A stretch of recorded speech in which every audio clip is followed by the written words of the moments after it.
Salve a tutti e benvenuti al podcast del cactus.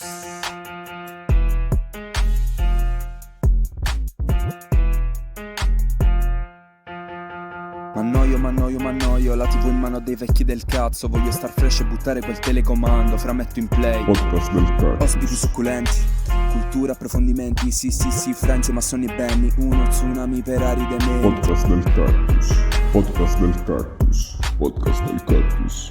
Podcast del cactus. Ascolta podcast del cactus. Podcast del cactus.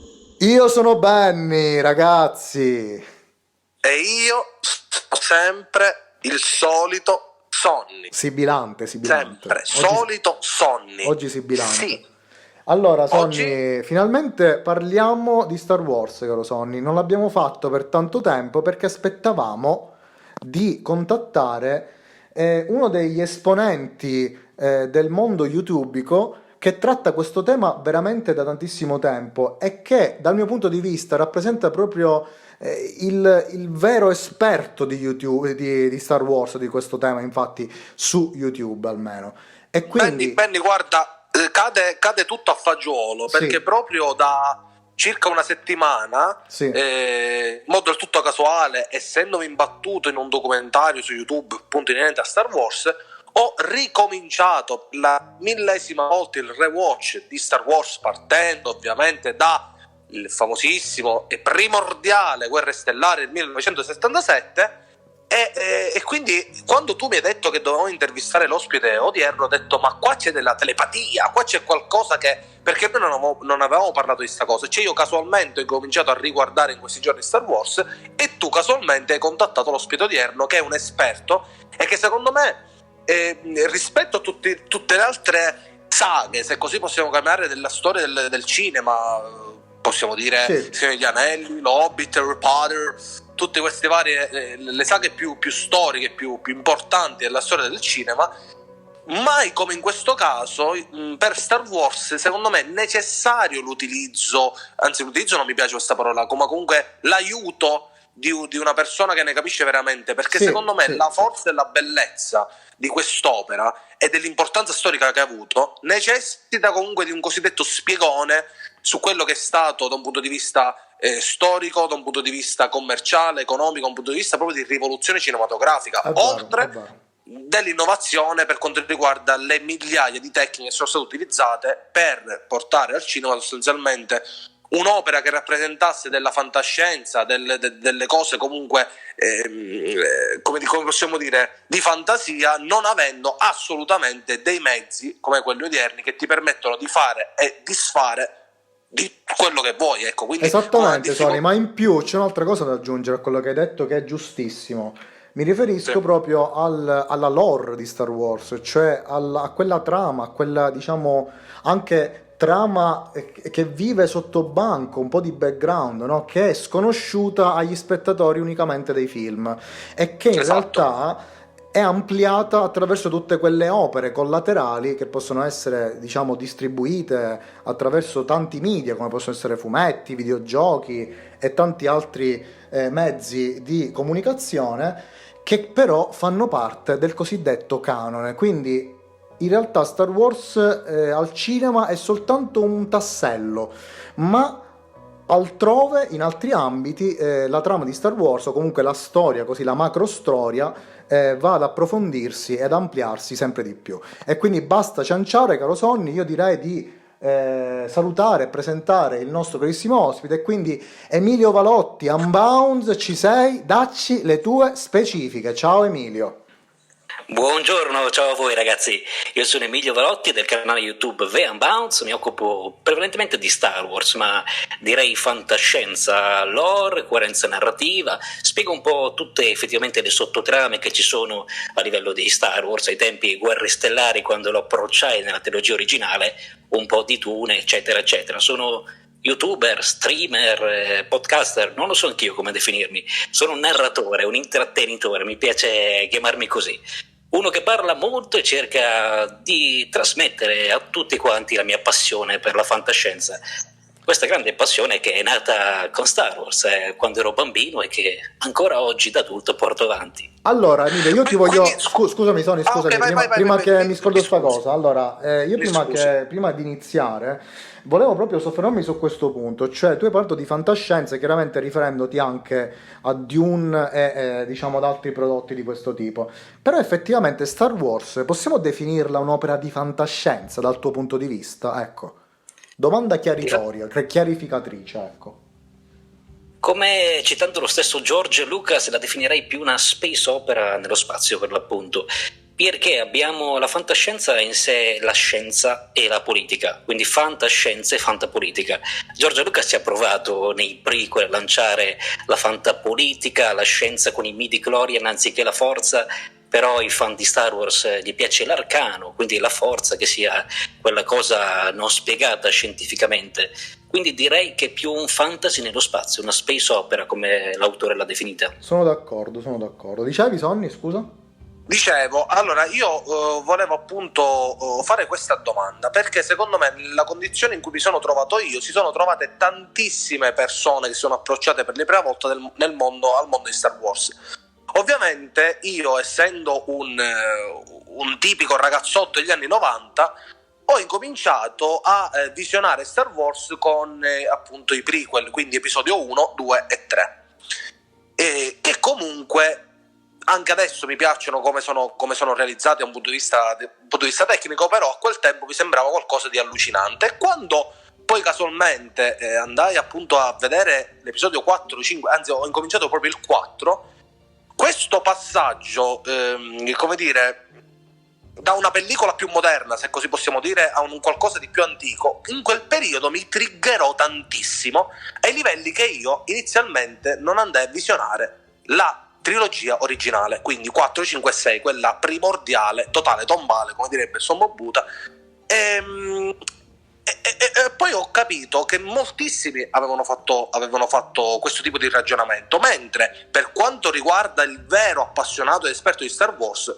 la trilogia che viene valutata come sacra non è appunto quella dei prequel, ma l'episodio 4, 5 e 6. Solo dopo tantissimi anni ho capito che quello che avevo pensato e quello che avevo valutato in quella parte della mia vita era da ignorante, ecco, del mondo di Star Wars, eccetera eccetera. E quindi e poi ovviamente con l'ultima trilogia, quindi quella incominciata con il risveglio della forza del 2015, secondo me si va a creare ancora di più questo tipo di passaggio difficile appunto da una trilogia totalmente moderna con effetti speciali incredibili al passaggio a quella che è appunto le opere del 77, dell'80 e dell'83. Quindi io ti volevo chiedere questa cosa perché secondo me le tue parole possono spiegare, far capire e indirizzare anche i nostri ascoltatori che magari si vogliono approcciare anche al mondo di Star Wars. Vorrei che tu spiegassi perché la trilogia originale, la prima trilogia, è quella che quali sono le sue bellezze, le sue caratteristiche e la sua importanza storica, perché secondo me per poterla apprezzare appieno, e questa cosa l'abbiamo parlata e sviscerata anche in un'intervista fatta con il buon Caverna di Platone, l'inserire l'opera in un contesto storico, culturale, anche tecnico per quanto riguarda la realizzazione degli effetti speciali eccetera eccetera, permette secondo me una visione più consapevole dell'opera. E quindi la domanda in definitiva, dopo questa lunghissima intro, è perché i veri appassionati amano la prima trilogia diversamente dalle altre tre, e cos'è che dà fastidio più che altro dei sequel, che in questo caso sono dei prequel ma sono dei sequel della prima trilogia, insomma mi avete capito. Sì. Allora, hai detto benissimo Sonny, hai fatto anche un parallelismo ottimo sul fatto di guardare prima i prequel o la trilogia originale. Io da bambino fui fortunato perché mio zio era appassionato, arrivò e mi disse guarda, guardiamo questi 3 film, e era quella originale, quindi ho visto l'originale, ho aspettato un paio di anni che arrivò quella prequel, quindi non ho avuto questo sbalzo, però posso capire che effettivamente uno si vede i prequel a effetti speciali più recenti, con inizio di computer grafica, soprattutto nella Minaccia Fantasma, poi dal secondo in poi ampliata, torni a vedere degli effetti speciali iniziali, ancora agli albori nel 1977, con Una nuova speranza, e può stranire, perché tu dici ok, ma anche queste inquadrature, perché lo stesso George Lucas come regia andò molto di corsa per episodio 4, nessuno credeva in quel film, quindi come hai detto è giusto proprio metterlo nell'anno in cui è uscito, un anno, il 1977, in cui la fantascienza era un genere di serie B e cui nessuno credeva. Era arrivato in TV più che altro Star Trek, ma al cinema non era ancora approderà dopo Guerre Stellari, dopo Star Wars. Ci aveva provato Jodorowsky a portare Dune, nessuno gli aveva dato il permesso, arriverà sempre David Lynch dopo Star Wars, e quindi anche alla Fox nessuno credeva in questo progetto. Hanno detto no, cioè, che cos'è Star Wars, film di serie B, no, non avrà mai successo. C'era uno che credette talmente tanto in George Lucas, credeva in George Lucas, non nel film, quindi fa già capire tutto quello che c'era dietro. Continuava a scrivergli: ti prego, metti le mutande al bestione, a Ciubecca, per creare loro maggiore preoccupazione. Cioè, la preoccupazione era quella. E però da lì si è messo velocemente, tra l'altro a Londra, a fare delle riprese aggiuntive, che sono anche quelle che vedi, tagliate un po' male certe volte la fotografia. Ha cominciato però a nascere l'Industrial Light and Magic, quindi gli effetti visivi, gli effetti poi speciali, i blockbuster. L'Industrial Light and Magic ancora oggi ha lavorato per la Marvel, quindi direi che tutti i blockbuster nascono da lì, gli effettoni speciali visivi nascono da quel momento, quando c'è la consapevolezza che hai bisogno magari dello stop motion, di tecniche maggiori per il cinema, che non puoi più avere semplicemente come Star Trek gli attori teatrali ottimi, perché Star Trek va elogiato dal punto di vista attoriale e delle trame, però era tutto molto statico. Star Wars invece comincia a portare fin dalla prima scena un'inquadratura eccezionale del Star Destroyer che attira l'attenzione di Leia, e George Lucas disse ai tempi: se quando Han alla fine del film sulla morte nera, quando arriva a salvare Luke, il pubblico non applaude, ho fallito.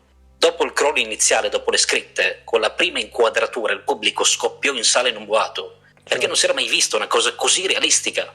Madonna. Quindi fu veramente l'innovazione. Sì, ragazzi, scusate, ti interrompo, volevo dire ai nostri ascoltatori, questa scena è incredibile, però ovviamente erano modellini, giusto? Stiamo parlando sempre di modellini. Esattamente. Ora, se voi ragazzi immaginate, voi guardate, cioè, il bello di Star Wars è proprio questo, cioè io vedendo quella scena non vado a pensare mai che c'è un modellino che si sta muovendo su un blue screen che va avanti, però se tu pensi, che stai guardando il film, che quello è un modellino e che quindi c'è stata una parte di costruzione di questa nave incredibile, enorme, questa prospettiva, il movimento, la dinamicità in un periodo dove non esisteva praticamente la computer grafica, comunque era veramente poca, e già tu lì, già quello è godere, è godimento, secondo me. Quindi per questo dico, va visto sapendo quelle che sono state le difficoltà. Tu precedentemente parlavi. Poi Sonny, scusami che ti interrompo, poi c'è anche da considerare anche un altro aspetto, secondo me, che secondo me ha fatto proprio la fortuna di Star Wars, cioè proprio l'iconicità dei personaggi, delle scene e anche dei soggetti che si muovono nella trama. Mi riferisco proprio, a parte al classico dualismo bene-male, che comunque bene è male in questo senso, che comunque attira sempre, divide, ma allo stesso tempo crea quella sorta di fascinazione che poi ti fa staccare i biglietti al cinema. Ma l'iconicità, io quando parlo di iconicità mi riferisco soprattutto anche al fatto di aver inventato dei personaggi che tra di loro hanno una propria identità anche a livello estetico, che si differenzia completamente, quasi come se fosse yin e yang tra i personaggi tra di loro. Ad esempio un Chewbacca ha un suo speculare, tra virgolette, sempre come comic relief, di C3PO, perché il Chewbacca abbiamo questo cagnone peloso altissimo con questa, quindi con il marrone con il nero, quindi colori scuri. Dall'altro lato abbiamo invece un uomo di metallo, di latta, no? Che si muove in modo buffo, quindi poco atletico, con questi colori un pochettino più sgargianti. Quindi questa contrapposizione. Poi l'esserino piccolo blu, quindi mi riferisco ad esempio appunto a l'unità C1, insomma, no? Quindi Sì. R2D2. Non dire C perché sì, scusami, ecco, C1. R2D2 chiaramente, no? Quindi blu è color metallo. Poi abbiamo Yoda, questo verde, poi abbiamo le spade laser, quindi contrapposizione tra colori. E poi ragazzi la colonna sonora, cioè la colonna Esatto. sonora io credo che abbia fatto un buon 50% del successo dell'opera. Io lo so che è anche molto riduttivo dirlo, ma credo che l'iconicità abbia salvato Star Wars, perché di base, ragazzi, è una storia molto semplice, si rifà di fatto all'epica cavalleresca, no? Abbiamo il cavaliere che va a salvare la principessa in pericolo, un po' una specie di Super Mario per certi aspetti, no? O comunque andando un po' più indietro, un qualcosa di molto più intellettuale. Vabbè, potrebbe essere quello anche... che è la Esatto. mitologia giapponese, dei samurai, ci sono una serie di concetti che storicamente sono presenti mi riferivo proprio a nelle questo. storie del mondo. Ecco, esattamente, questo. quindi diciamo che l'episodio 4, Nuova Speranza, vive non di una trama ricca e diciamo coinvolgente dal punto di vista mentale e intellettuale, ma vive grazie proprio a questa iconicità.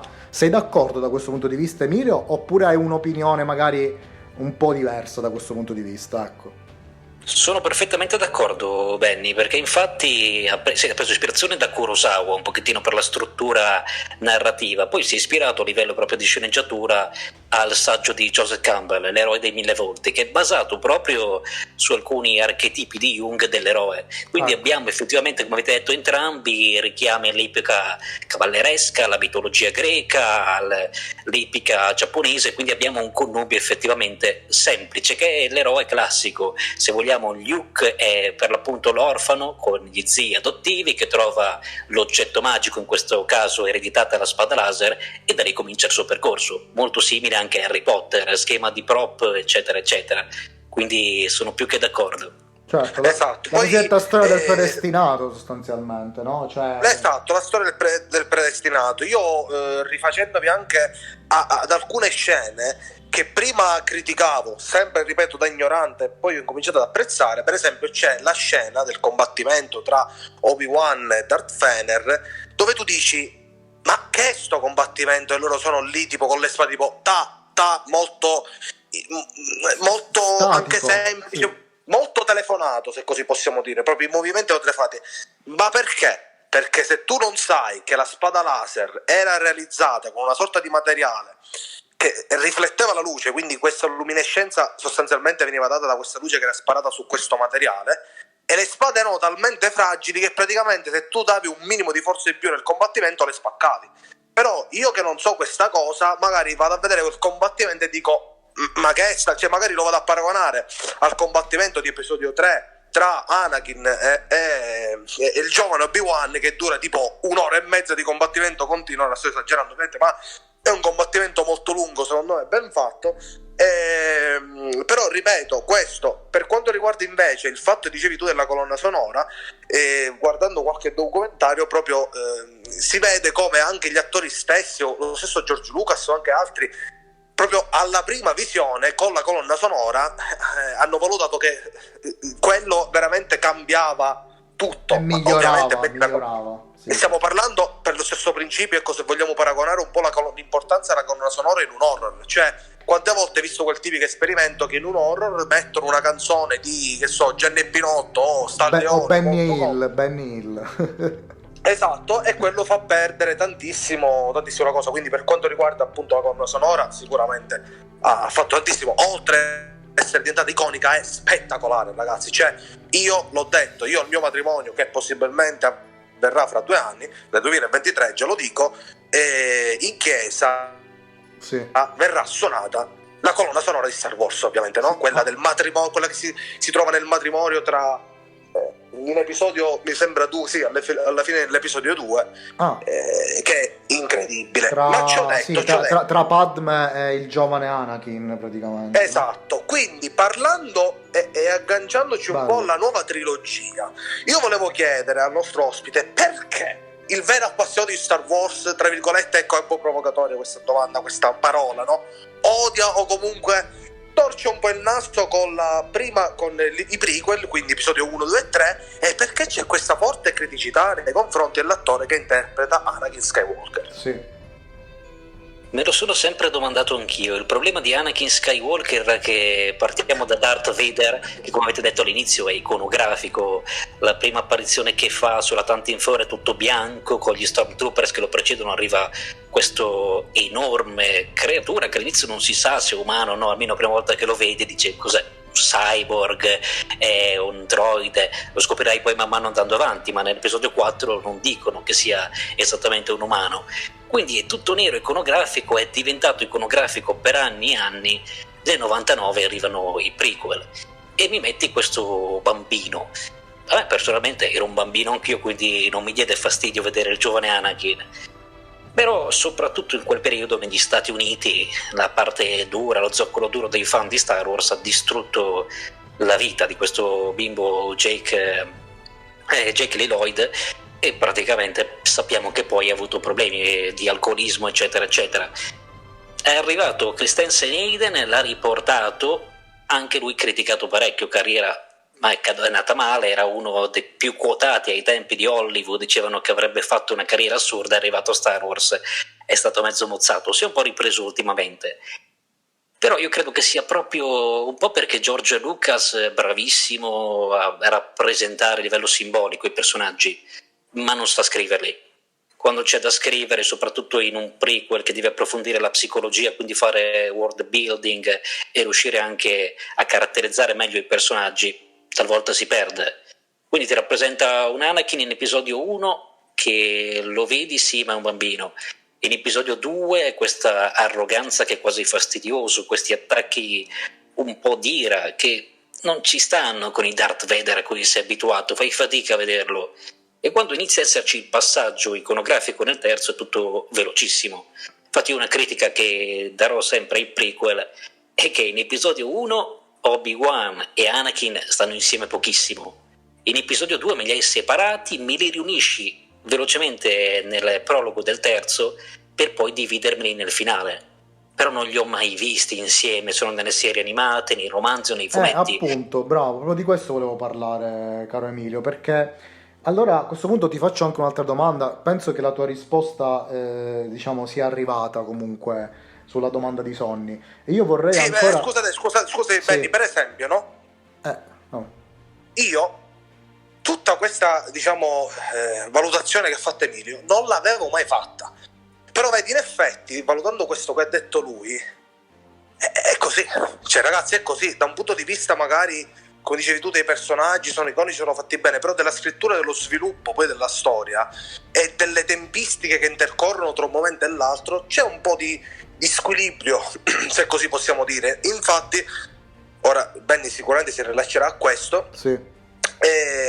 Hanno fatto le serie animate come Clone Wars, dove invece loro sono, giusto Benny, scusi, Sì, no, mi riferisco proprio a questo, cioè io volevo chiedere a Emilio, cioè il fatto che per poter capire effettivamente, per poter aggiungere quelle componenti che mancano nei film, abbiamo capito che è necessario andare a recuperare prodotti collaterali, ok? Quindi diciamo che una persona ti potrebbe dire va bene, non viene spiegato nel film, però esiste l'opera apposita in cui ti aggiungono questo tassello in più. Ma il fatto stesso che allo spettatore sia richiesto quest'ulteriore sforzo, ok? Sia di tempo che anche intellettuale, mentale. A meno che non è un appassionato. Sì, aspetta, anche l'appassionato, Sonny, perché la mia domanda è questa. Non fa in qualche modo emergere un difetto grave proprio della pellicola da questo punto di vista, e quindi della saga cinematografica? Cioè, se un film necessita appositamente di approfondimenti collaterali, già di per sé non è un gap del film o della saga cinematografica in sé, perché ad esempio guardando la Marvel, quello che sta facendo con le serie TV su Disney Plus, bene o male si sta comportando tra virgolette bene finora, almeno non abbiamo ancora finito The Falcon and the Winter Soldier, però con non ho neanche incominciato. Ok, però io sono a passo. Comunque con WandaVision, cioè in quel caso tutti ci aspettavamo sarà importantissimo perché poi non si potrà capire Doctor Strange 2 e Spider-Man 3. Probabilmente ci saranno dei passaggi che daranno per scontati in quelle pellicole, però è una serie confezionata in modo autonomo, indipendente, che va ad aggiungere dei tasselli interessanti, ma non necessari, quindi non sono condicio sine qua non per la comprensione globale delle opere future cinematografiche. Invece Star Wars è come se ti lancia subito in medias res, dandoti per scontato, vabbè, ti sei visto prima Clone Wars, quindi conoscerai sicuramente chi sono questi personaggi, chi è questo, un po' come è avvenuto anche con Rogue One, in cui compariva un personaggio della serie animata che magari il fan di vecchia data diceva, ah ma questo è quello, e invece noi che non l'abbiamo visto abbiamo detto, vabbè, ma sti cazzi, cioè, capito? Quindi voglio capire questo, Emilio, cosa ne pensi? È un difetto effettivamente di Star Wars? Allora, per quanto riguarda l'esalogia, direi che più o meno funziona, nel senso che anche The Clone Wars ci sta come approfondimento, ma è arrivato un po' dopo, 2 anni dopo è iniziata la serie ed è finita proseguendo negli anni. Quindi più o meno reggeva, erano tutte cose in più che potevi sapere o meno. Certe cose non le sappiamo ancora, come Saifo Dyas, come ha fatto esattamente a fondare l'armata dei cloni, non lo sappiamo lo stesso, però secondo me poteva funzionare. Il problema negli ultimi anni è quando mi metti Maul, ad esempio, in solo Star Wars Story. Esatto. Perché chi ha seguito soltanto il film, io mi chiedo come fa a capirlo? Perché allora stai obbligando le persone a vedere la serie animata. E io capisco se uno magari dei 30 anni, ha superato i 30, non ha più voglia di mettersi lì. Perché anche io l'ho vista anni fa, adesso non so se la ricomincerei da capo a vederla. Certo. Anche Mandalorian. Mi hai messo Cobb Vanth nella seconda stagione, mi hai fatto un flashback, per chi non ha letto i romanzi c'è il flashback, mi sta bene. Poi mi metti Bo-Katan, mi metti Ahsoka, non c'è un dialogo che spiega esattamente chi siano, non c'è un flashback, e lì è cominciato a darmi fastidio. Ma non tanto per me che poi seguo i vari format collaterali, però per gli spettatori, perché secondo me è giusto che sono format diversi, c'è il live action TV, c'è il cartone animato TV, ci sono i film al cinema eccetera. È giusto che uno possa seguire più o meno tutti, magari non capire tutto perché viene approfondito dall'altra parte, però avere chiaro almeno qualcosina. Molti mi chiedevano ma chi è Ahsoka? E lì allora c'è qualcosa che non va, mettimi in flashback piuttosto. Esatto. Perché poi se uno vuole andare a approfondire si vede The Clone Wars. Bah. Esatto, quindi c'è questo problema sicuramente. Benny, guarda, potrebbe scoraggiare però un fan, un neofita a iniziare questa saga, perché poi magari si ritrova con qualcosa di incompleto e se non ha lo sbattimento di andare a recuperare altro resterà sempre con dei dubbi. Che però comunque... c'è una piccola chicca, caro Benny, che comunque tanto del lavoro che tu dovresti fare viene fatto per esempio da un creator come Emilio, che, come dire, un po' come facciamo noi col podcast, come dici tu, no? Noi diamo ai nostri ascoltatori qualcosa di preconfezionato, qualcosa di già cotto, che noi magari abbiamo studiato, abbiamo selezionato, abbiamo tagliato, copiato, incollato, diciamo abbiamo fatto un collage per darti un'informazione già pronta. Quindi in quel caso la fortuna che abbiamo nel 2021, grazie all'intrattenimento, alle varie piattaforme, eccetera, eccetera, è quello che anche, ok, se tu non vuoi conoscere la storia per capire cosa sta succedendo, hai la possibilità di non sciropparti, per esempio, 5 stagioni, quelle che sono di Clone Wars e poi Rebels, quindi bello lungo, quindi necessita del tempo, usufruendo di questi creator che sono appassionati e che magari ti sintetizzano alcune parti, ti spiegano, no, delle parti mancanti, però è di certo una mancanza. Ti ricordo giorni fa quando avevamo parlato con il nostro caro Cilo, amichetto di Nolan, ecco lì c'è lo stesso problema, se vogliamo, un problema simile, cioè io dopo che vedo Tenet, se non vado a studiarmi un libro, un trattato di 100 pagine che spiega questi passaggi, non è proprio così, però diciamo che l'esempio ci potrebbe... Non è... Sì, io devo studiare dopo il film. Ci potrebbe capito? pure stare, però lì c'è un problema di comprensione che non verrà mai risolto, quindi è ancora peggio secondo me. Sì, però... lì è ancora peggio sicuramente, però ti sto dicendo, il concetto qual è? Quello che l'opera da sola non può bastare, ma necessita di altre opere collaterali. E quando questo accade per me è un difetto. Purtroppo lo devo dire. Potrebbe essere un difetto, però ora ad esempio ci sono dei casi un po' strani e anche sporadici che non danno fastidio. Ti faccio un esempio, Emilio, no? Quando in episodio 7 quindi Risveglio della Forza, tu vedi C3PO con questo braccio rosso.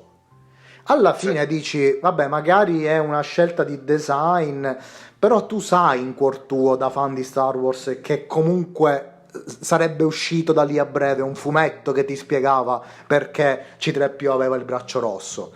E probabilmente è avvenuta sta cosa, o sbaglio? È accaduto? Assolutamente, ma infatti, appunto, ti infatti. dico, preferisco un po' l'esalogia di Lucas, perché con la trilogia poi arrivata dalla Disney è puntato molto su questo, con appunto. romanzi eccetera.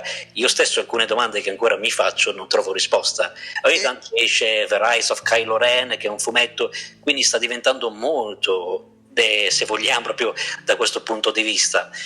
Prima, ripeto, secondo me con l'esalogia le domande che si pongono erano importanti, alcune importantissime, ma ancora non hanno risposta, quindi non è mai arrivata. Però può starci, per una comprensione univoca stai seguendo effettivamente la caduta e la risalita di Anakin Skywalker, Darth Vader, la sua redenzione. Più o meno è quello che c'è attorno, esatto. Tutto il resto è un di Ma più. infatti, Emilio, io non vorrei che, cioè, io vorrei che si capisse questo aspetto, cioè, io non è che voglio lo spiegone del perché esistono i fantasmi della forza, ad esempio, cioè, il fatto che ci sia questa nota un po' misteriosa, no, su come avvengono certi elementi, tra virgolette, Anche come il concetto della forza di soprannaturali. cui parlava prima. Anche come concetto della forza stesso, cioè esatto, non voglio proprio lo spiegone da quel punto di vista, però io lo spiegone, tra virgolette, lo vorrei su quelle cose che avrebbero in modo logico bisogno di una spiegazione, come ad esempio magari tutto ciò che porta, diciamo, al legame tra Anakin e il giovane Obi-Wan, cioè quel passaggio è veramente mancante, cioè il legame lì non esiste nei film, lo dai quasi per scontato, c'è magari qualcosa accennato all'inizio dell'episodio 2, ma come dicevi anche tu prima, vengono divisi quasi subito e quindi non riesci anche a capire il perché doveva essere lui necessariamente il suo Padawan e lui necessariamente il suo maestro, cioè questo legame tra maestro e Padawan non si vede quasi mai in modo così approfondito. E ci può pure... È quello che diceva Emilio precedentemente, esatto. che è comunque la parte che dà più fastidio dei 3 prequel. Esatto, però questo aspetto viene rimarcato invece in Clone Wars, in cui veramente vedi anche addirittura l'allieva dello stesso Anakin, quindi diciamo vedi anche un lato del giovane Darth Vader che non ti saresti aspettato, cioè che anche lui è diventato di fatto un maestro, è arrivato anche a fare questo tipo di diciamo, a dare questo tipo di insegnamenti. Allora io adesso però volevo passare, visto che siamo già a mezz'oretta, cioè, stiamo galoppando, queste sono quelle tipiche puntate. Io volevo dire questa cosa diciamo. perché sono sicuro che poi me ne pentirò di non averla detta. Allora, non so se ricordi, ma dopo episodio 7, caro Sonny, sono cominciate tutte quelle speculazioni su come sarebbe proseguita questa saga, no? E quindi io ti dico solo che episodio 9 l'ho visto solo al cinema. esatto, Basta, anche io non ho avuto più il coraggio di rivederlo. E ora ci arriveremo, perché le aspettative per episodio 8 erano altissime, no? Lo ricordiamo bene, no? Perché c'è stata sempre sta roba che il secondo è stato sempre comunque ottimo. Esatto, diciamo anche perché rifacendoci anche alla trilogia originale in cui l'episodio 7 si ispirava, sì, no, ma le dico, l'episodio 7 praticamente per molti è considerato un rip-off quasi, no, di episodio 4, quindi ci si aspettava un Impero colpisce ancora 2.0 in quello che sarebbe stato poi il sequel appunto del Risveglio della Forza. Allora, a questo punto io volevo ricordarvi quel periodo abbastanza anche piacevole, no? Di quell'hype, no? Vi ricordate quando è uscito questo film? Poi sono cominciate queste teorie, speculazioni. Se posso dire la piacevolezza dell'hype che si è sviluppata anche in Game of Thrones. Sì, bravo. Non giustifica l'incazzatura finale, se posso dire. No, non stavo dicendo questo, però io temo che alcune teorie che sono state concepite durante l'attesa, quindi diciamo in questo spazio temporale tra la fine dell'episodio 7 e la prima dell'episodio 8, queste teorie, alcune delle quali veramente geniali, sono state bellamente ignorate, se non addirittura selezionate per essere ignorate dalla stessa, diciamo, major produttiva che ha realizzato poi il film, proprio per dire, ok, queste sono le teorie dei fan, noi le prendiamo tutte, non le consideriamo perché sennò rischieremo di fare qualcosa di prevedibile e sconvolgiamo completamente tutte le aspettative, e quindi ci ritroviamo un Luke che si ritrova a prendere la spada laser. L'ultima cosa che ci saremmo aspettati di vedere è che lui si girasse e la lanciasse indietro. Oppure questo è un umorismo un po' alla Disney, un umorismo stupido, però, perché Luke non meritava questo trattamento, a mio avviso. È lo stesso concetto che dicevamo, l'umorismo della Disney rompe le balle. Ma questo è un umorismo che è stato fatto esclusivamente per dire, ok, voi vi aspettavate che Luke appena toccava la spada, non so, si trasformava in Super Saiyan God? No. Lui praticamente prende sta spada e se ne fotte.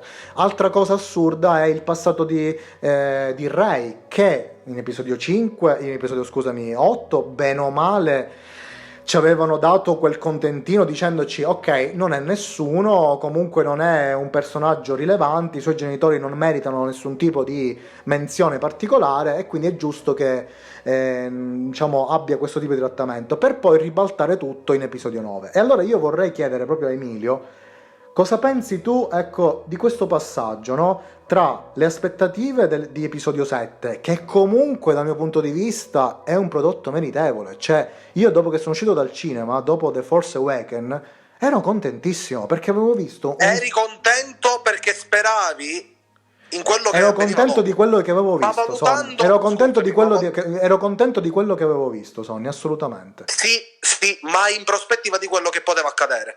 Vabbè, ma in quel momento mi bastava questa consapevolezza. Esatto, ora non ti basta più. No, ora no. Episodio 7 non... E quindi Emilio, non so, allacciati un po' a questo discorso, non c'è proprio una domanda, però prendi diciamo la palla al balzo e facci qualche commento da questo punto di vista. No, la domanda potrebbe essere perché la nuova trilogia, quella della Disney, è così criticata e quali sono comunque quei punti che la fanno scadere, ecco. Esatto, esattamente. Allora, io a differenza vostra, episodio 7 l'ho visto, la prima parte me la sono un po' giustificata, ho detto va bene, dai, può starci. Arrivato a metà film c'erano troppe forzature di trama e ho fatto fatica a digerirlo. Infatti episodio 7 non è che mi fosse un gran piaciuto e già lì le aspettative sull'8 si erano ridimensionate. Però ho detto dai, avranno progettato qualcosa tutto insieme. Infatti avevano detto sì, abbiamo scritto la sceneggiatura del 7 e dell'8 più o meno insieme.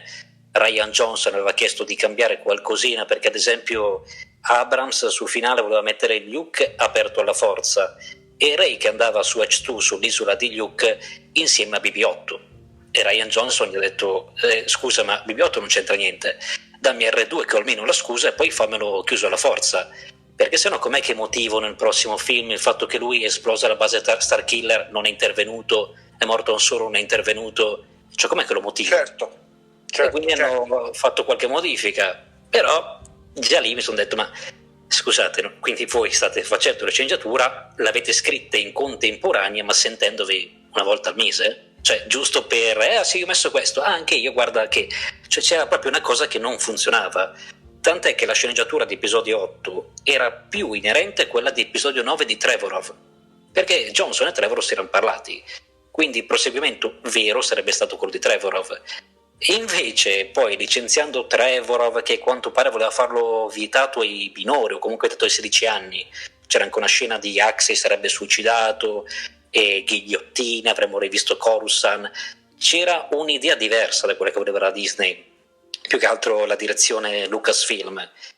Quindi è tornato Abrams con la sua idea iniziale, di nuovo ha fatto un semi-retcon di episodio 8 che smette di trovare il suo senso all'interno della trilogia. Ma il problema iniziale è proprio questo, non c'era un'idea chiara. Episodio 7 parte per dire rilanciamo, facciamo un sequel, reboot con molto fanservice, così strizziamo l'occhio ai vecchi fan. Infatti io ricordo ai tempi, prima che uscisse il film, abbiamo comprato Star Wars per tot di miliardi, faremo uscire una trilogia, partirà dal 2015. Allora, cast originale, abbiamo Mark Hamill, abbiamo Carrie Fisher, abbiamo Harrison Ford, abbiamo gli effetti speciali, quelli visivi, fatti artigianalmente come la trilogia originale, che poi quotati puntato, hanno spinto su questo, ma gli effetti speciali di episodio 7 sono maggiori rispetto a quelli visti in episodio 1. Hanno dato molto sulle critiche dei prequel per dire guarda, faremo questo, faremo quest'altro, e hanno giocato su ciò, sulle aspettative, e la critica del 7 fu molto guardate, è un reboot di episodio 7. Allora l'8 si vede che era un mezzo tentativo, è stato scritto insieme, quindi non so dirvi se loro abbiano poi guardato un po' i fan e cambiato di corsa. Qualcosina è stato cambiato un mese prima che iniziassero le riprese, perché le riprese sono iniziate, se non sbaglio, 2 mesi dopo che è uscito al cinema episodio 7, e a gennaio Johnson si è trovato a cambiare qualcosina, perché ad esempio Podemeron in episodio 7 muore. Ma a un certo punto durante la produzione Oscar Isaac ha detto senti, io sono già morto in 2 o 3 film, la mia carriera se mi fai morire così è morta, tienimi vivo. Si finisce come Sean Bean, esatto.